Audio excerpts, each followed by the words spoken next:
Oh, hola a todos. Vamos a hacer esta segunda videoconferencia que va a tratar sobre las distintas maneras que hay de poner en práctica el modelo de aula invertida o Flip Classroom, ¿no? Que básicamente todos van a ser una serie de métodos o de metodologías para fomentar el estudio preparatorio y el realizar más actividades en clase. Eh, los métodos que voy a revisar los he ordenado un poco por su sencillez, ¿no? Por la facilidad que tienen de preparación para el profesor. Vamos a empezar por la metodología que nosotros utilizamos en nuestra universidad, el Just-in-Time Teaching o enseñanza justo a tiempo. Luego seguiremos con otro método que nosotros utilizamos hace 10 años, pero lo dejamos de usar. Luego os contaré por qué, porque los alumnos nos tareaban un poquillo y es este método que se llama PPOLA, Preparación y Estudio por Evaluación Online Adelantada. Y finalmente veremos una serie de métodos que son más complejos porque requieren que prácticamente para cada semana preparemos un conjunto de preguntas de test con las cuales pues vamos a hacer una evaluación formativa de los alumnos. Estos métodos son el Team-Based Learning, aprendizaje basado en equipos, el Peer Instruction, la instrucción por compañeros, y el Mastery Learning. Bueno, vamos a empezar con el Just-in-Time Teaching, que ya, como es el que usamos nosotros habitualmente, pues ya os contamos la semana pasada, ya os contamos una serie de cosas, ¿no? Básicamente, el profesor envía materiales instructivos a los alumnos o se los pone en el entorno online. Los alumnos interaccionan con esos materiales y responden al profesor. El profesor analiza esas dudas. Este proceso pues se hace antes de empezar cada tema, que puede ser cada semana o cada 2 semanas. Nosotros lo solemos hacer ahora cada semana para, digamos, hacerles trabajar con una frecuencia semanal a los alumnos, aunque eso también hace trabajar con más frecuencia al profesor. Y con las respuestas de los alumnos vamos a ver que el profesor lo que va a hacer es analizar pues un poco cuáles son los problemas, cuáles son las necesidades que tienen los alumnos y va a intentar resolverlas. En todo este proceso es muy importante los cuestionarios o formularios, que esto es, digamos, ese conjunto de preguntas que les pedimos a los alumnos que nos respondan para comprobar que realmente han interaccionado con los materiales y que han entendido unas cosas, otras cosas no las han entendido. Entonces, la manera más sencilla de hacer un cuestionario de estos sería el siguiente, ¿no? Prácticamente con 3 preguntas, una para identificar al alumno y para así poderle asignar la bonificación que le corresponda por el trabajo que ha hecho. Una segunda pregunta sobre la idea más importante que han aprendido o comprendido en el tema y que justifiquen por qué consideran que es la idea más importante. Y una tercera pregunta que es ¿qué es lo que no consiguen comprender o que les ha quedado menos claro? Y que intenten explicar cuál es su dificultad, ¿vale? Esta metodología la hizo nosotros en la Universidad de Alcalá, tenemos un grupo de innovación, veo que se está empezando a producir eco, denominado Esmagestrales Anónimos y bueno, este profesor, José García Hidalgo, pues utiliza este formulario tan sencillito como esto, con estas 3 preguntas, con lo cual esto lo que facilita es muchísimo el análisis, ¿no? El profesor aquí solo tendría que ver si las cosas que dicen los alumnos tienen sentido, si realmente las ideas importantes que señalan realmente son importantes y demuestran que han entendido o si no lo son y entonces demuestra que su comprensión ha sido muy limitada. Y con respecto a la pregunta de qué es lo que no consiguen comprender, pues nos va a dar muchas ideas sobre qué es lo qué dudas tienen los alumnos y qué podemos hacer para solventarlas. Vamos a ver que también estos formularios de comprobación pueden ser más completos. Yo, de hecho, me he hecho aquí una pifia en la aplicación, pero suelo utilizar formularios de 9, 10 preguntas, me ha cambiado el tamaño, y la 10ª pregunta se ha caído de la diapositiva, no se ha visto, pero bueno, ahora os comento al respecto. Fijaros, vemos 9 preguntas, pero hay 10. La identificación del alumno, ideas más interesantes, que necesita profundizarse, resumen de 100 palabras. Esto, bueno, es para hacerles trabajar un poquito a los alumnos a partir de lo que han estudiado. ¿Cuál es la parte oscura o difícil de comprender? Pregunta que querrías que te respondiésemos en la primera clase del tema. ¿Qué parte del tema comprendes bien y no necesitas que te expliquen? ¿Qué comprendiste al ver los vídeos? ¿Cuál de ellos te pareció más instructivo? Y en tu opinión, ¿qué podría mejorarse en los materiales instructivos? Aquí estamos utilizando a los alumnos para que nos digan, pues mira, esto no está claro, esto no se entiende, esta diapositiva es demasiado compleja, este esquema no hay quien lo entienda. Y la 10ª pregunta que falta, que no se ve, era una pregunta que decíamos, autoevalúa tu nivel de comprensión del tema. Más o menos se estima en una escala de 1 a 10, que es como calificamos aquí en España, de 1 a 10, ¿cuánto te pones? Normalmente los alumnos con este estudio previo muchas veces se ponen calificaciones 6,5, 7,5. Si son alumnos de cursos más avanzados, a lo mejor se ponen una calificación media de 8. Nosotros la calificación no la usamos para nada, pero simplemente es para tener una idea de lo que los alumnos creen que han comprendido, ¿no? Con respecto al total. Esto os voy a mostrar ahora un cuestionario que sería más completo, que esto, bueno, como os lo vamos a dar grabado, yo se le enviaré a Ramiro el PowerPoint de la presentación. Si alguno quiere utilizar estas preguntas, este es un cuestionario todavía más complejo.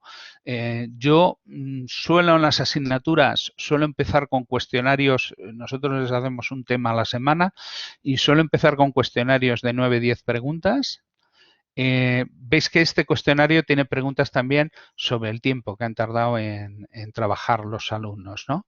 Y suelo empezar a principio de cuatrimestre, que es cuando los alumnos tienen más tiempo, les hago unos cuestionarios más exhaustivos. Cuando luego ya se van acercando medio cuatrimestre, empiezan a tener exámenes parciales y tal, pues ya les hago unos cuestionarios, digamos, pues quito la pregunta del resumen en 100 palabras, quito algunas preguntas menos importantes y me quedo, pues a lo mejor con 5 o 6 preguntas más esenciales.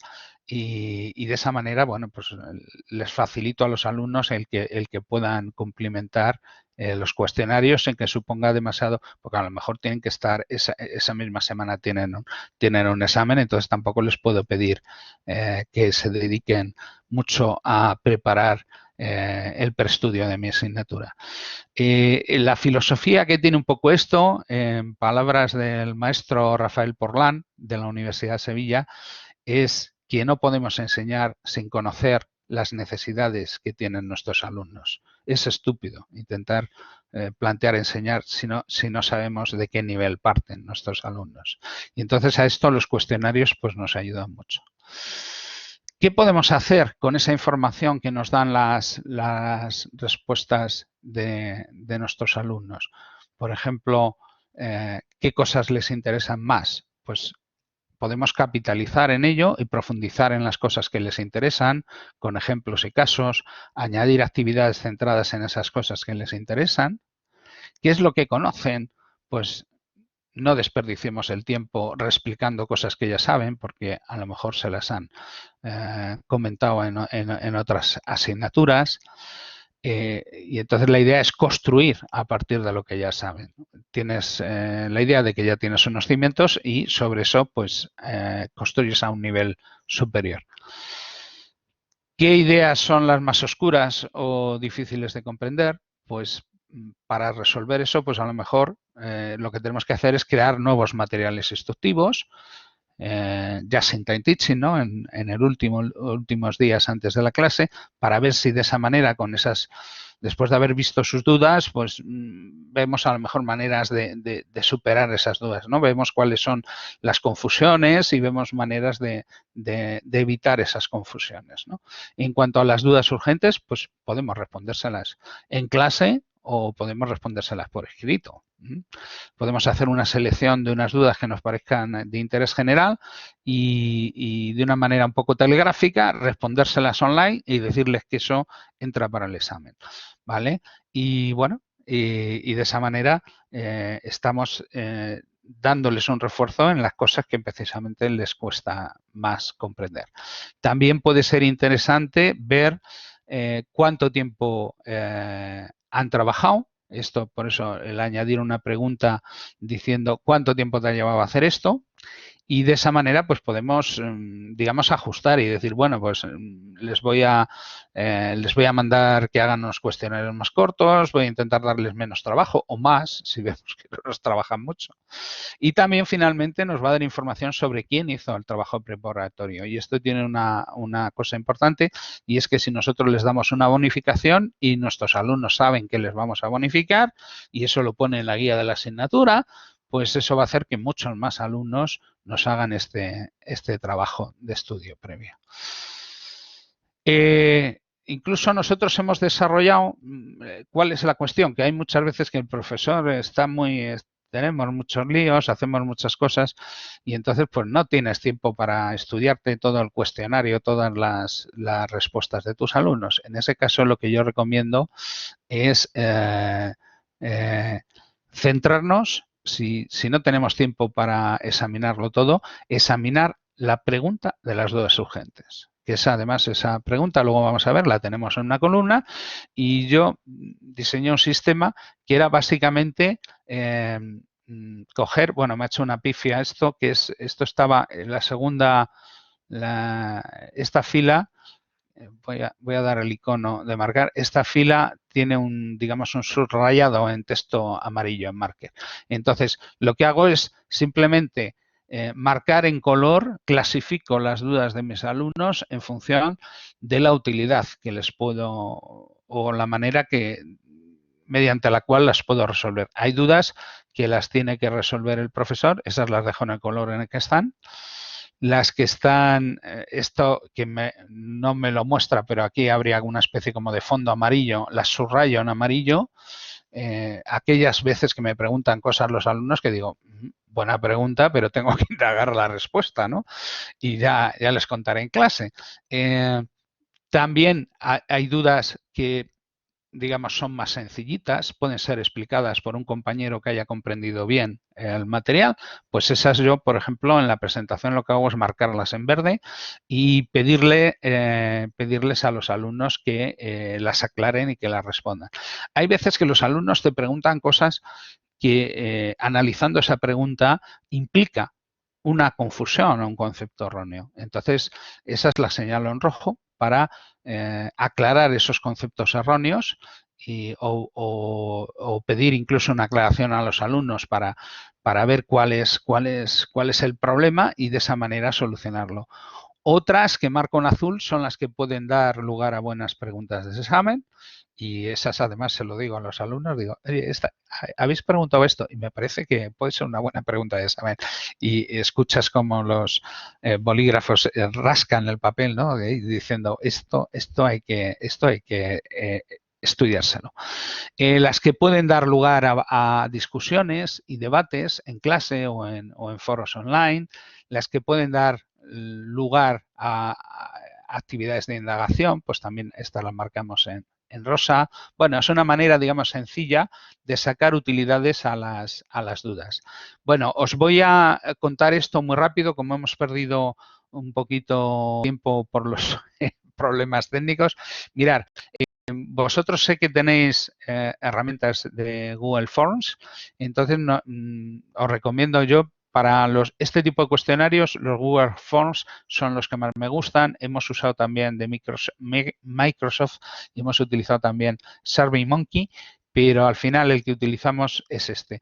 Cuando uno crea un cuestionario y crea un link a ese cuestionario, si el que pica es el alumno, le sale un cuestionario para que lo responda. Pero cuando lo pica el profesor, yo os he hecho aquí una serie de pantallazos, si picamos en el link del cuestionario, nos va a llevar al formulario, pero nos va a salir una cosa aquí tenemos las preguntas, y aquí nos van a salir una especie como de lapicero, que es un icono que significa edición, ¿no? Esto no le sale a los alumnos, esto solo le sale al autor del cuestionario, ¿no? Entonces, picando en ese icono, nos da permiso, esto los que sepáis, los que hayáis usado Google Forms, pues ya lo sabéis, ¿no? Nos lleva a una pantalla, pero lo que me interesa es que los demás veáis un poco el potencial que tiene. Nos lleva a una pantalla donde podemos ver las cuestiones y podemos editarlas, podríamos añadir cuestiones, podríamos corregir alguna rata que viéramos, pero también tenemos aquí otra cosa que pone responses, ¿no? Respuestas. Bueno, esto yo lo tengo en inglés, pero es lo mismo, ¿no? Al picar ahí en respuestas, nos salen primero pregunta por pregunta. Pues fijaros yo aquí, este es un cuestionario, tengo 538 respuestas porque este es un cuestionario, este es uno de un registro de Flippers, pero yo, por ejemplo, hay cuestionarios de clase que tengo pues también con cientos de respuestas, pues porque ya varias promociones me han respondido al cuestionario. Si yo le pico en este iconito verde, que significa más o menos como hoja de cálculo, se nos abre una hoja de respuestas en Google Spreadsheet.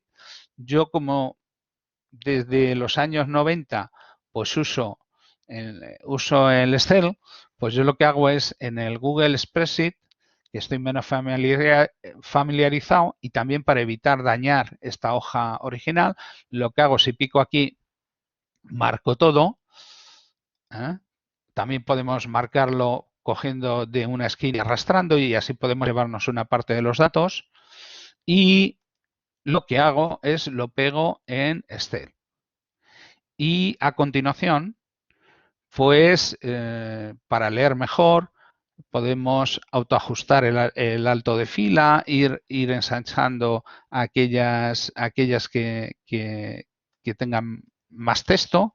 Y bueno, de esa manera, ¿qué cosas podemos hacer? Bueno, pues lo primero, por ejemplo, también podemos a partir de esa hoja, a partir de esa hoja de datos, podemos en el libro de Excel hacer distintas hojas, por ejemplo, una para los nombres, que podemos ordenar alfabéticamente, y entonces esto, cuando nosotros vayamos a la clase, podemos poner una lista de los alumnos que han entregado la tarea, y yo lo llamo el Hall of Fame, ¿no?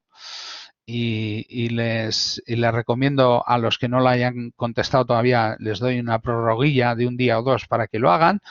Y bueno, ¿y esto para qué nos va a servir? Pues luego, pues para añadir esas bonificaciones y recordar a nuestros alumnos que esto se bonifica, ¿no?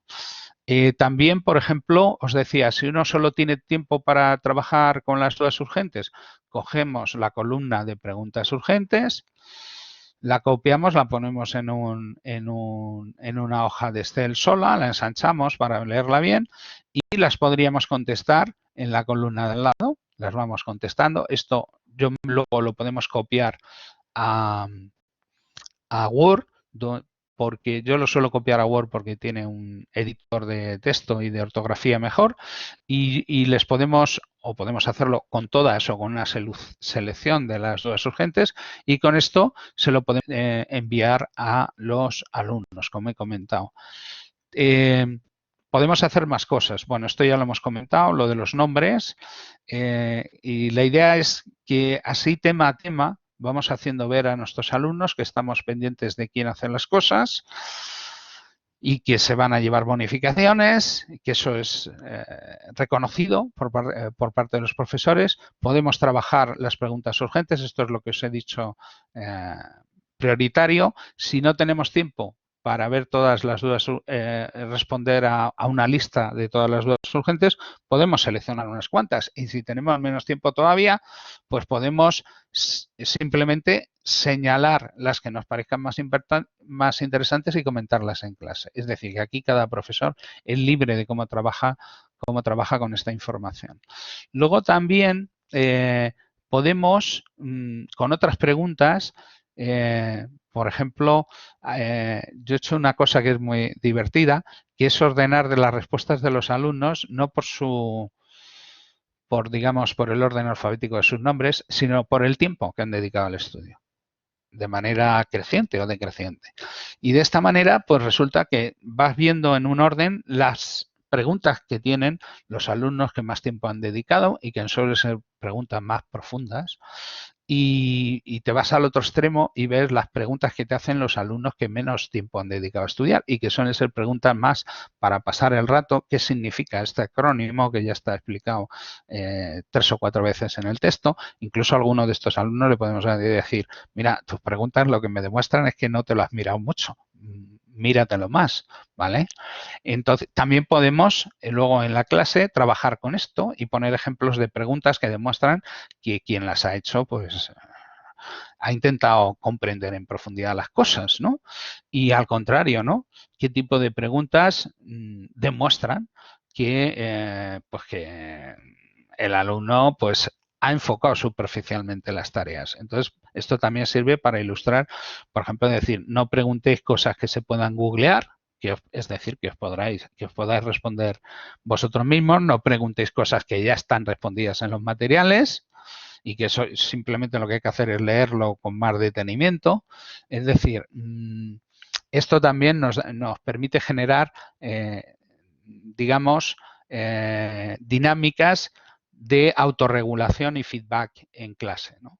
Luego también otra cosa que podemos hacer es, si tenemos, por ejemplo, pues por ejemplo, en este caso, ¿no? Los aspectos más oscuros o que no comprendes.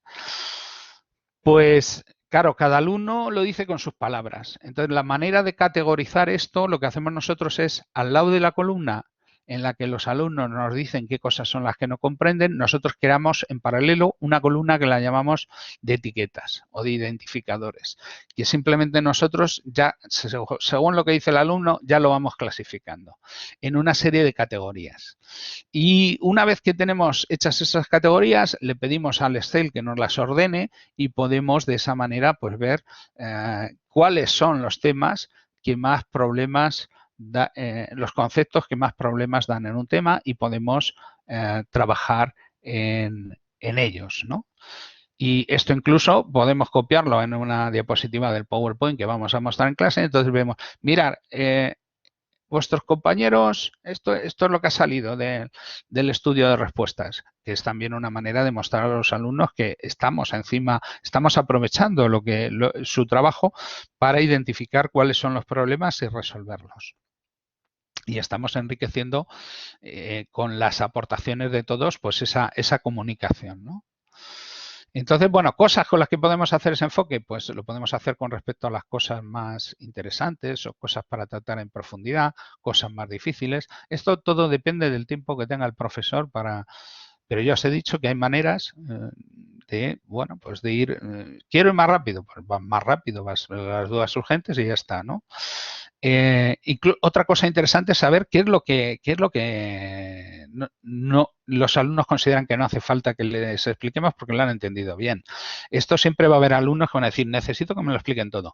Pero va a haber alumnos que te van a decir, pues esto es sencillo o esto ya me lo han dado, tal. Y a partir de ahí podemos ganar tiempo en clase, que es importante para dedicarlo a las cosas más importantes.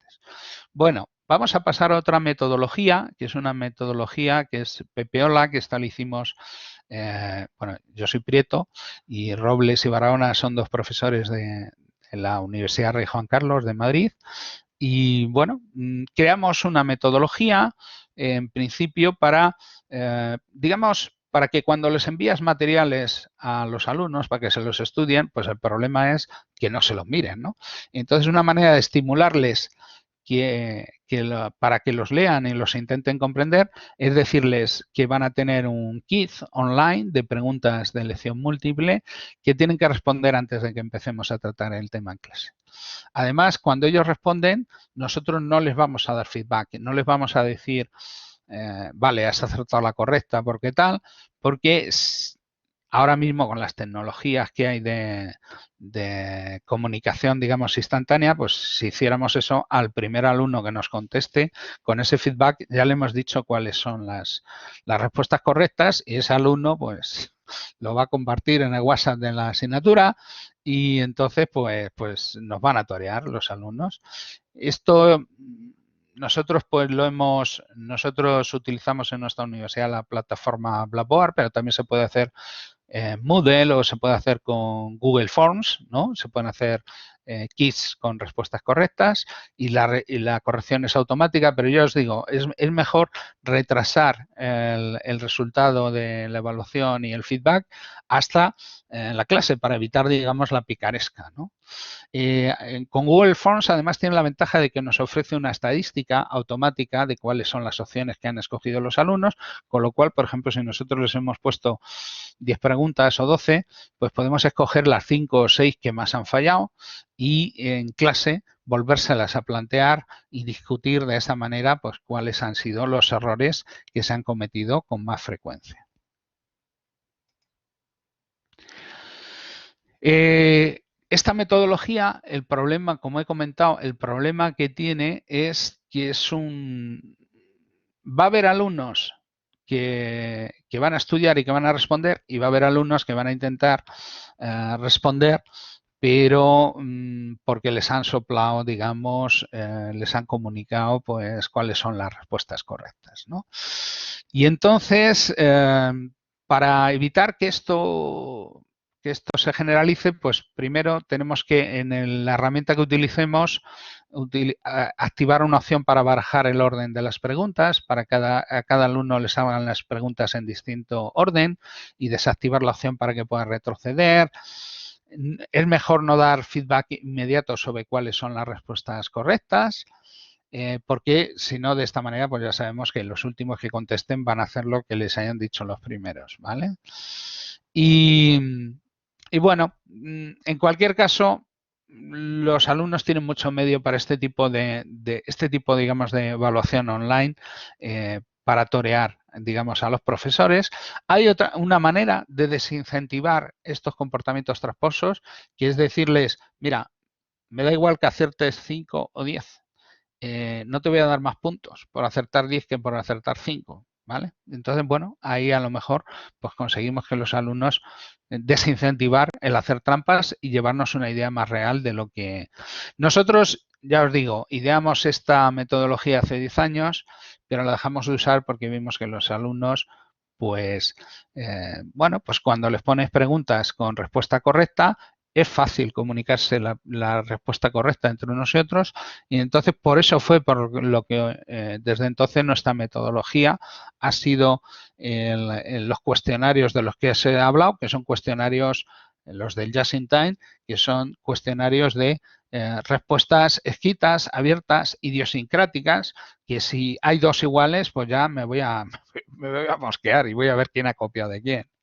Entonces,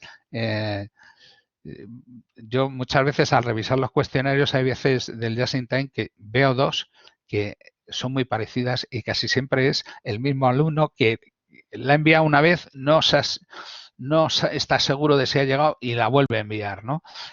O si no, ya sé yo que son dos que lo han estado haciendo mirándose el uno al otro al ordenador y ya incluso yo les puedo decir, oye, ¿qué pasa? Que vosotros trabajáis en equipo, ¿no?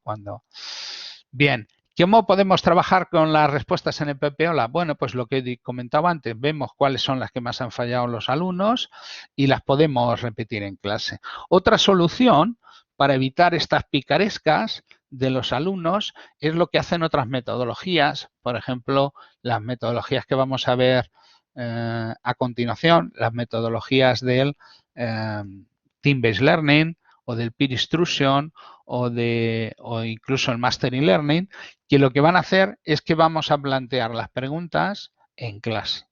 Con lo cual, las posibilidades de que los alumnos, al hacerlo en directo, las posibilidades que tienen los alumnos de hacernos trampas, pues son mucho menores. Claro, esa es la ventaja.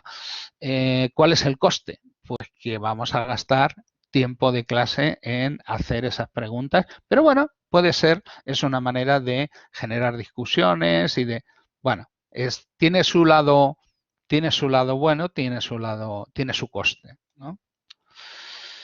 Bien, vamos a pasar a la siguiente metodología, que es el Team-Based Learning, el aprendizaje basado en equipos. Esto es una metodología que lleva ya bastantes años.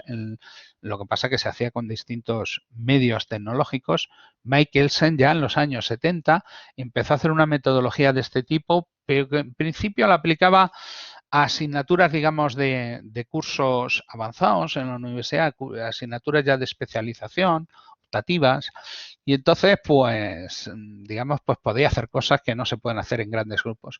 Lo que pasa es que a este profesor le mandaron a dar asignaturas a primeros cursos con grandes números de alumnos y entonces dijo, bueno, voy a intentar que esto que me ha funcionado en el máster o en las asignaturas optativas, voy a intentar hacerlo en asignaturas masivas de primeros cursos, ¿no? Y entonces generó una metodología que os voy a contar que se puede utilizar en grandes clases y que es muy eficaz. Y es tan eficaz que se está poniendo muy de moda, aunque esta gente ellos eran profesores de empresariales y cosas, disciplinas de ciencias económicas y sociales, pues ahora mismo, pues por ejemplo, es la metodología que más de moda está en las facultades y escuelas de disciplinas sanitarias como medicina, enfermería, odontología, que están utilizando esta metodología del Team-Based Learning y que básicamente se basa en mandar a los alumnos que estudian antes de dar el tema. En la primera clase del tema les ponemos un pequeño test entre 5 preguntas que primero tienen que resolver individualmente y luego en equipo. Luego se discuten cuáles son las correctas, se aporta una clarificación, unas explicaciones por parte del profesor y luego durante las siguientes clases que se dedican al tema, pues ya trabajando en equipos, se les plantean una serie de casos o de casos clínicos en medicina o de problemas en otras disciplinas para que los alumnos aprendan a trabajar en equipo y aplicar los conceptos que han aprendido en la fase inicial del tema. Bueno, aquí lo tenemos un poquito más desarrollado. Vemos el estudio preparatorio, fijaros la evaluación, que normalmente estamos acostumbrados a que la evaluación es lo que se hace al final del todo, ¿no? Pues aquí realmente el truco que se le ocurrió a este profesor es decir, voy a poner la evaluación justo al principio del tema porque de esta manera les obligo a que estudien antes, ¿vale? Y bueno, primero van a responder individualmente, luego en equipos, luego se van a discutir las justificaciones a las distintas preguntas y todo este proceso lo llaman el proceso de aseguramiento, ¿no?, de la preparación, ¿no? Y bueno, y nos permite que quede claro, a lo mejor en una hora en la que podríamos haber explicado una parte del tema, pues resulta que el tema ya se lo han estudiado ellos antes y en esa hora lo que hemos hecho ha sido evaluar y darles feedback sobre aquellas cosas que han fallado más, con lo cual disponemos de más tiempo para dedicarlo a actividades prácticas. Que recordad que esta era la idea fundamental en las metodologías de aula invertida, ¿no? ¿Cuáles son las peculiaridades de esta metodología? Aquí se cambia el énfasis, no basta con solo conocer conceptos y recordarlos. Esto es lo que se va a ver en las evaluaciones iniciales, en los test, pero luego se van a hacer una serie de actividades para utilizar estos conceptos en la resolución de casos y problemas reales.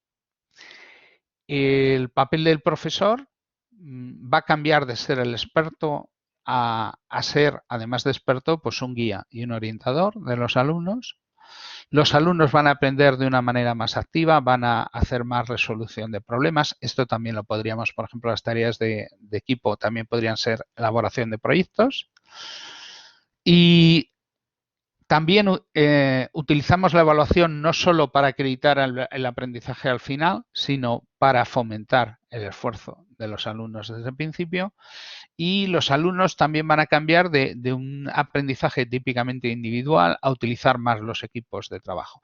Esto está dando unos resultados muy buenos en disciplinas sanitarias, incluso hay universidades en las que hacen equipos, incluso en algunas asignaturas, equipos interdisciplinares con médicos, con enfermeras, con, digamos, distintos profesionales para que trabajen, aprendan a trabajar en equipo multidisciplinar. Bien, los principios del Team-Based Learning es que se da mucha importancia al trabajo de equipo y por eso los equipos no pueden ser formados de cualquier manera, sino que los profesores deben asegurarse de que no ponen a todos los Messi en un equipo, sino que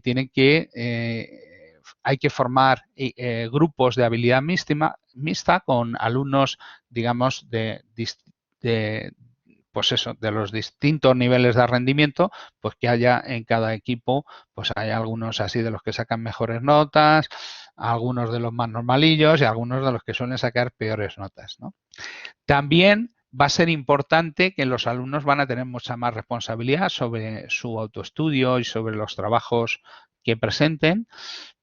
También se da mucha importancia al aporte de feedback de una manera inmediata a los alumnos y de una manera frecuente. Y la idea es que los proyectos se escogen un poco en función de cómo pueden promover el aprendizaje y el desarrollo de equipos de alto rendimiento, aparte digamos, de los conocimientos que se van a trabajar en esos proyectos. Cuando esta metodología se empezó a utilizar en los años 70, lo que se utilizaban eran estos formularios que son de rasca, ¿no? En los cuales esto se usa, pues, por ejemplo, para los equipos, para que respondan y rascan, y si resulta que la primera vez que rascas es la correcta, pues has acertado y obtienes toda la puntuación de esa pregunta. Si aquí han rascado dos, eso significa que en la primera que rascaron se equivocaron y esto pues recibe menos puntuación. Lo bueno de esto es que los alumnos se pueden autocorregir y autopuntuar y esto luego lo entregan al profesor y entonces no se puede hacer trampa y bueno, y esto, bueno, es una manera interesante de trabajar. Claro, en cuanto empezó a haber clickers o empezó a haber luego después wifi en las aulas y los estudiantes venían con smartphones, pues resulta que, bueno, digamos, estas metodologías basadas en papel, pues ahora mismo se puede optar por ello. Hay que comprar los formularios a una empresa que viene aquí y que la podéis encontrar si en Google buscáis IF-AT, que es el nombre que tienen estos formularios, pues viene cómo hacerlo. Y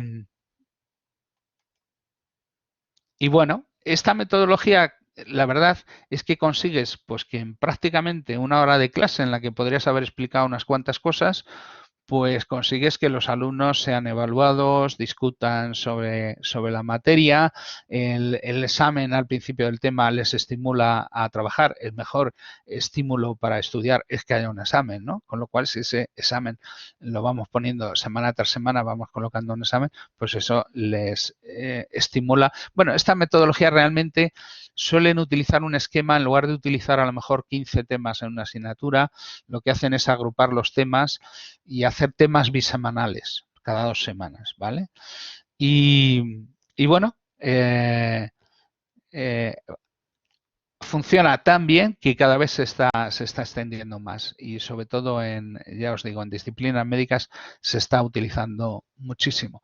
Después de esa sesión inicial del tema en la cual se hacían estos tests y estas discusiones, pues luego se hacen una serie de actividades una o dos actividades de aplicación por tema y en las cuales los alumnos deben trabajar en equipo para generar una respuesta de equipo y esas respuestas se reportan al mismo tiempo de modo oral a la clase y el profesor les puntúa por equipos y bueno, y el sistema de evaluación suele valorar pues finalmente también los miembros de cada equipo valoran a sus compañeros y eso vale un 10% de la calificación. El rendimiento individual, es decir, el test individual, que depende de lo que cada uno estudió, es un 40% y el resultado del trabajo de equipo un 50%. Y esto, pues sobre todo lo que pretende es que se tomen también en serio el trabajo en equipo. ¿Qué requerimientos tiene esto? Bueno, tecnologías y tal.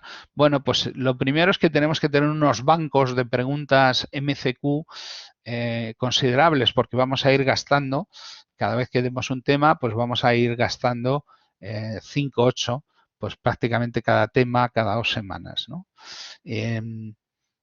También el profesor tiene que aprender a dirigir estas sesiones de discusión, tener alguna tecnología para corregir, automática para corregir los MCQs, porque os imagináis que si esto lo tiene que hacer uno de una manera manual, pues puede dar mucho trabajo. Entonces, incluso hay lectores de marca óptica portátiles, ahora mismo con las apps para que los alumnos contesten con los smartphones.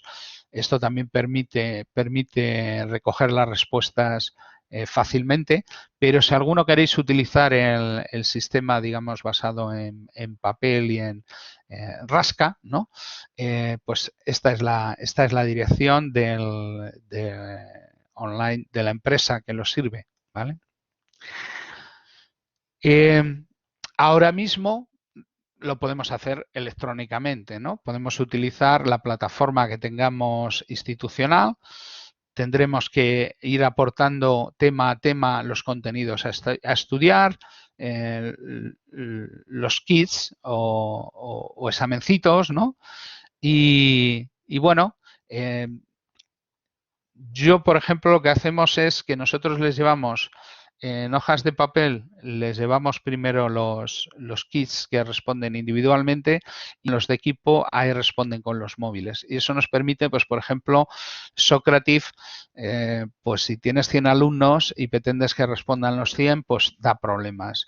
Sin embargo, si los pones en grupos de 5 y te responden pues 20 equipos, pues funciona perfectamente, ¿vale? Utilizamos una actividad de la aplicación Socratic que se llama Space Race, que permite hacer carreras entre equipos y los alumnos se divierten y aprenden, ¿no? Esta metodología lo que hace es estimular que los alumnos estudien, que trabajen en equipo y las percepciones que tienen los alumnos cuando utilizan esta metodología pues son bastante positivas, ¿no? Tienen percepciones de aprendizaje autodirigido. Los kits ven que es una manera eficaz de estimularles a estudiar, valoran los proyectos de los equipos, aprecian la dinámica de trabajo, es decir, es una metodología, la verdad se está extendiendo mucho y luego dejaré algo de bibliografía, alguna prueba de esto y tal. Nosotros, en mi experiencia y el grupo de profesores de inmunología de la Universidad de Alcalá, que utilizamos también esta metodología, pues hemos utilizado esto en dos contextos. Por un lado, en clases grandes, de hasta 100 alumnos, pero aquí lo solemos utilizar también para como una actividad de preparación para los exámenes parciales y tal. Les pedimos que primero respondan en papel, el cuestionario de papel, pero nosotros al principio se lo recogíamos, pero ahora no se lo recogemos porque ellos quieren las preguntas, se las dejamos. Y lo que sí que recogemos es las respuestas de los equipos. También, cuando hacen la respuesta de equipo, le damos una segunda hoja para que pongan sus respuestas de consenso y lo que hacemos es recoger las hojas de los equipos que sacan los mejores resultados y que esos equipos se llevan una bonificación. Y luego tenemos otra metodología que la hacemos en seminarios, en grupos, digamos, más pequeños, 20, 30 participantes o talleres de formación de profesorado y hacemos test individuales y después discusión en grupos pequeños. Y en este caso les pedimos que contesten después, aunque hayan debatido en grupo, les pedimos que contesten individualmente para de esa manera poder calificar individualmente. Hay muchas escuelas de medicina que están incorporando esta metodología, sobre todo en Estados Unidos, pero hay una facultad o escuela de medicina en Singapur que, bueno, prácticamente han sustituido todas las clases de teoría de las asignaturas clínicas por sesiones de TBL. Utilizan para que los alumnos comprendan la teoría clases pregrabadas de asignaturas clínicas de pregrado del Imperial College de London, que es una universidad muy prestigiosa de Londres, pero no les dan, digamos, clases allí digamos, en Singapur, ¿no? Sino que los alumnos se ven esos vídeos antes de clase y las horas y los tiempos de clase pues los dedican a hacer evaluación formativa, como hemos comentado, a resolver casos en la segunda fase y, bueno, la verdad es que les está funcionando muy bien esta metodología. Y este es un libro que yo tengo y me ha gustado sobre uso de esta metodología en educación de profesionales de ciencias de la salud, pero hay más. No penséis que es el único libro de TBL, pero este es el que me he leído yo y entonces es el que puedo recomendar. Y hay artículos, pues por ejemplo veis un artículo que comparaba de hace reciente, de 2017, que comparaba el Team-Based Learning con la otra metodología de moda en medicina, que era el Problem-Based Learning, y concluían que el Team-Based Learning conseguía mejores resultados de aprendizaje que el Problem-Based Learning. Y finalmente, después de revisar el Team-Based Learning, vamos a ver el Peer Instruction, que es otra metodología bastante moderna. Esta es aunque veis que puede hacerse con tecnologías bastante rudimentarias. Esto es una foto de mis alumnos, pues de hace a lo mejor, no sé, pues pueden ser 8 o 9 años. Y bueno, entonces hacíamos las cosas así, luego incorporamos los clickers, los móviles, y bueno, estos se llaman flashcards, estos son tarjetas, digamos, de respuesta, y lo que sirve es para que el profesor vea qué alumnos responden qué cosas y pedirles que discutan entre ellos, ¿vale? Estas tarjetas no se estropean, lo único pues, que hay que fotocopiarlas y tal, pero bueno, ¿veis? Esto es un poquito nuestra historia. Nosotros empezamos a utilizar los clickers, luego vino la crisis que tuvimos en España, que ya no podíamos ni comprar pilas para los clickers, nos tuvimos que pasar a un sistema, digamos, más barato de flashcards. Luego volvimos a los smartphones y a utilizar las apps Socrative, Mentimeter, Kahoot, y ahora este año incluso estamos utilizando en nuestra aplicación de videoconferencia pues una aplicación que tiene para hacer sondeos y preguntar a los alumnos. Y bueno, la metodología del Peer Instruction es ir planteando preguntas. Las preguntas del Peer Instruction no son preguntas simplemente de recordar información o de si esto es correcto o esto es falso, sino que son preguntas en las cuales le pedimos a los alumnos que interpreten una situación y que digan qué es lo que va a ocurrir o qué es lo que habría que hacer, ¿no? Los alumnos contestan, el profesor les pide a los alumnos que comparen su respuesta con las flashcards. Es fácil de hacer porque tú has puesto la A y el compañero del lado ha puesto la B, y entonces pues que se giren y discutan con los compañeros que tengan cerca que hayan escogido distintas opciones, ¿no? Y tras esa discusión se vuelve a responder, el profesor pregunta a los alumnos que han cambiado de opinión y va moderando una discusión acerca de cuál es la respuesta correcta y por qué es correcta y por qué son incorrectas las otras opciones, ¿vale? Esta metodología, bueno, pues la empezó a utilizar Eric Mazur, que es profesor de física en la Universidad de Harvard, y utilizaba preguntas, por ejemplo, de este tipo. Imaginaos, un camión pesado y un coche utilitario chocan de frente, ¿no? Durante la colisión, ese sería el contexto.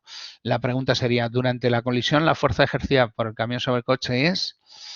mayor que la del coche sobre el camión, igual a la que el coche ejerce sobre el camión, C, menor que la del coche sobre el camión, la D, no ejerce ninguna fuerza sobre el coche, simplemente está justo en su camino, la E, debería consultarlo o haber estudiado más los materiales enviados por el profesor, y la F, no me sirve ninguna de las opciones anteriores. Yo respondería otra cosa, ¿no? Bueno, aquí podemos hacer las preguntas y las opciones como queramos.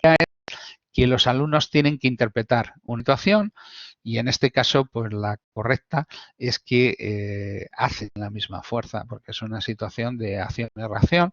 Y entonces los alumnos que entienden la ley de acción y reacción y se dan cuenta de qué es lo que tienen que aplicar aquí, pues lo tienen muy claro. Sin embargo, los que se imaginan el coche hecho polvo y machacado y el camión pues que se ha hecho 4 arañazos, pues piensan que la correcta es la A, ¿no?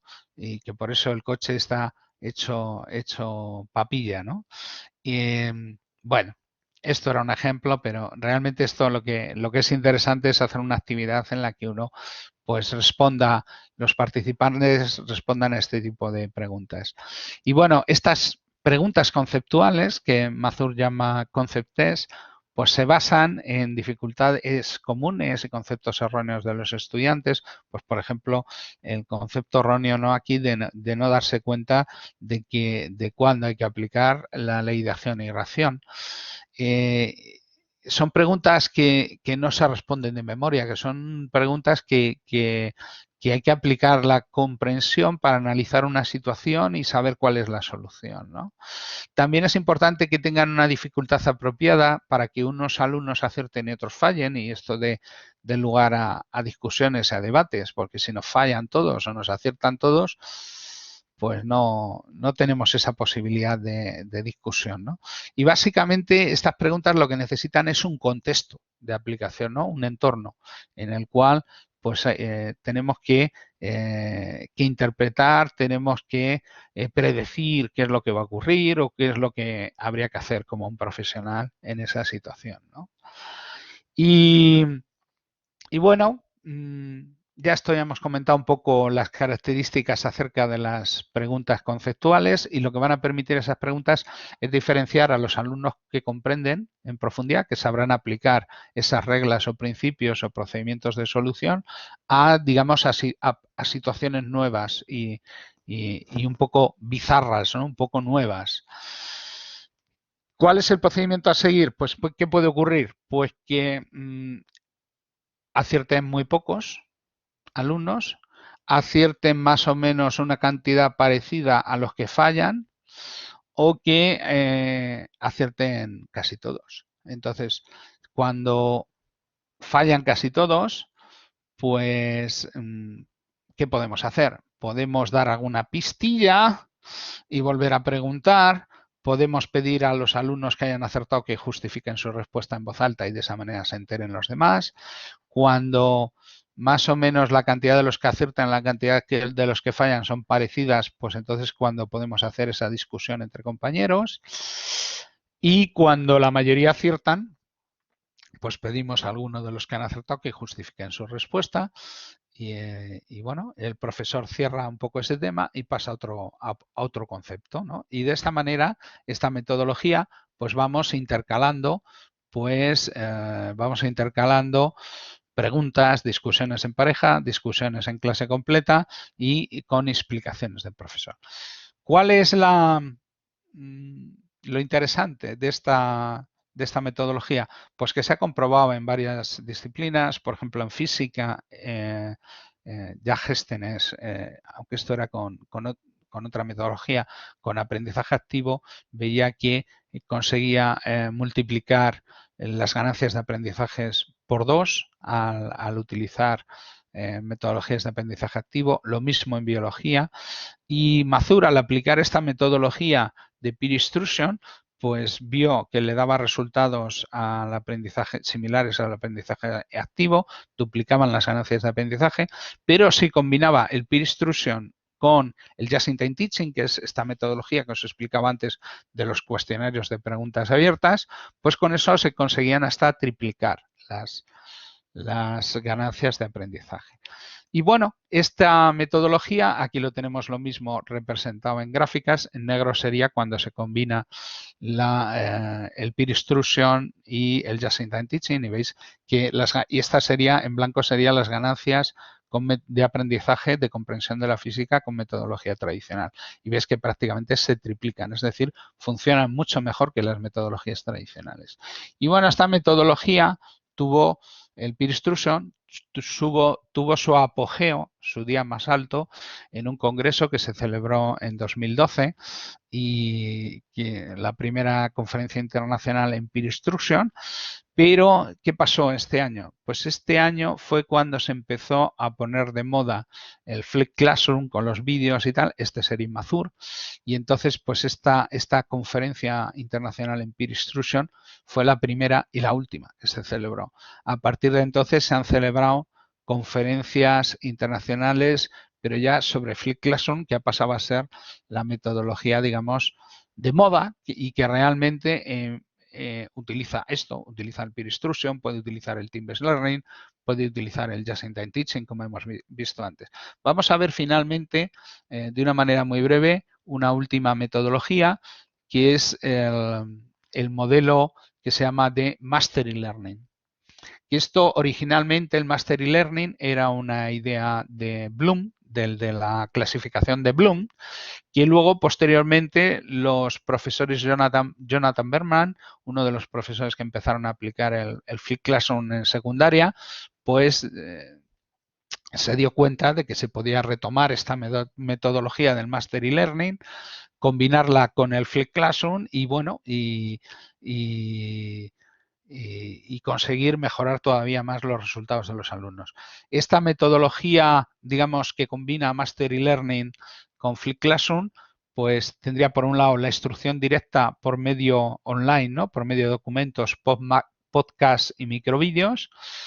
Los alumnos practican inicialmente online, luego van a profundizar esa aplicación en tareas de mayor nivel cognitivo en clase. Va a haber tareas de evaluación. La cuestión, lo que caracteriza al Mastery Learning es que cada alumno decide cuál es el momento en el que se considera preparado para evaluarse, ¿no? Y otra diferencia es que en lugar de pedirle un 5 para aprobar, le vamos a pedir un 8 o un 9, ¿no? Y entonces, pues bueno, es decir, les damos más libertad en cuanto al momento, pero somos más exigentes en cuanto al nivel. Y de esta manera, pues lo que se consigue es que al final el lograr unos niveles de aprendizaje más largos. Finalmente hay un último elemento que es el de la remediación, es decir, que los alumnos que no alcanzan el nivel de maestría pues reciben un trato individualizado y se les ofrece posibilidades de reevaluación. Claro, esto ya limita mucho esto, pues por ejemplo, en clases universitarias con 100 alumnos, pues no es una posibilidad, ¿no? Y ya vamos acabando. Y bueno, esas son las limitaciones, ¿no? El Mastery, los que abogan por él, pues dicen que funciona muy bien, pero el problema es que exige un trato individualizado y esto en el nivel universitario pues es complicado. Yo lo he utilizado en asignaturas de másteres online con muy buenos resultados. Me ha permitido que alumnos que, de hecho, Ramiro fue alumno en uno de estos másteres, me ha permitido que alumnos que hubieran suspendido en un sistema rígido pues pudiesen ir a su ritmo y apretar al final y recibir apoyo individualizado del profesor y de esa manera superar los objetivos de aprendizaje. Pero el otro inconveniente es que requiere que el calendario de evaluación del curso no sea rígido, sino que tiene que haber un periodo adicional final para que los alumnos rezagados tengan oportunidad de apretar, ¿no? Y bueno, simplemente voy a comentar estos métodos que hemos visto, qué cosas tienen en común. La primera es que envían información a aprender por los alumnos vía online y pretenden motivar a los alumnos a estudiarla. Ya hemos visto que los modos de motivar pues, son distintos en las distintas metodologías y los modos de evaluar son distintos, pero el estudio preparatorio es una característica común a todas ellas. también va a ser común el que va a haber una evaluación formativa que va a producir bonificaciones en las calificaciones. Esto potencia tanto la motivación intrínseca como la motivación extrínseca, y de esta manera conseguimos motivar no solo a los mejores alumnos, sino a prácticamente casi todos los alumnos, ¿no? Y se utiliza bastante la gamificación mediante pequeñas recompensas a cambio de acciones. Por ejemplo, esas 5 o 6 centésimas de puntuación que damos a los alumnos por estudiarse cada tema. Estas metodologías, otra característica es que adelantan la evaluación formativa. Decíamos que el TBL ponía la evaluación al principio, en la primera hora de cada tema, y en otras metodologías, por ejemplo, el PPOLA o el Just in Time Teaching, hacemos evaluación formativa antes de empezar a dar la primera clase del tema, y a partir de ahí el profesor recibe feedback y decide cómo va a replantear el tema. Y lo que va a caracterizar a cada método, pues en el caso del Just in Time Teaching hemos visto esos cuestionarios de comprobación de preguntas de respuesta escrita y libre, y que van a ser preguntas además reflexivas. Las respuestas a esas preguntas son idiosincráticas, es decir, son individuales. No hay una respuesta correcta a cada pregunta, y por ello dificultamos que los alumnos se copien entre sí, ¿vale? El PPOLA, su característica es lo fácil que es de hacer, todo es automático. Teniendo una plataforma, todo es, tú lo montas y ya lo tienes para el año que viene. El problema es que con el estado actual de las TICs, que permiten hacer esta metodología, pues también permite a los alumnos torear a sus profesores, y entonces, bueno, digamos, pues hay que aplicarlo, pero con cuidado. También el PPOLA le podemos combinar con el Just in Time Teaching, ¿vale? Y podemos poner un MCQ, pero también decirles a los alumnos que respondan a unas preguntas de reflexión. En el TBL hemos visto que lo característico era, por un lado, el trabajo en equipo y el poner la evaluación al principio, mucho énfasis en el trabajo de equipo y la resolución de problemas reales. En el Peer Instruction hemos visto que la idea es que evaluamos en clase con preguntas de test de opciones múltiples intercaladas con discusiones en pareja y en clase completa y explicación del profesor. Y con el Mastering Learning hemos visto que la esencia es que cada alumno puede ir a su propio ritmo, pero se les va a exigir un nivel elevado para superar la evaluación. Y finalmente, también comentar una cosa que es común en estas metodologías de clase inversa, y es que, bueno, ya conocéis la pirámide de Bloom, que es esta, pero al revés, ¿no? Realmente lo que habría sería, estaría los alumnos en el sistema de enseñanza tradicional, lo que harían mucho serían recordar, y la evaluación comprobaría que han recordado, y cada vez de estos niveles pues irían haciendo menos cosas sobre comprensión, aplicación, análisis, evaluación y creación. Entonces, ¿qué conseguimos con las metodologías de aula inversa? Pues conseguimos que los alumnos trabajen individualmente los niveles básicos de asimilar y recordar esta información, recordar, aplicar a un nivel básico, y después en clase podemos trabajar, tenemos todo el tiempo para trabajar los niveles superiores de la taxonomía de Bloom, y les podemos, los alumnos pues pueden analizar, evaluar y crear en actividades creadas ex professo para hacer estas cosas, y también pueden hacerlo además trabajando en equipo, y también además trabajando con la posibilidad de acceder al profesor, ¿no? Para que les apoye y les ayude.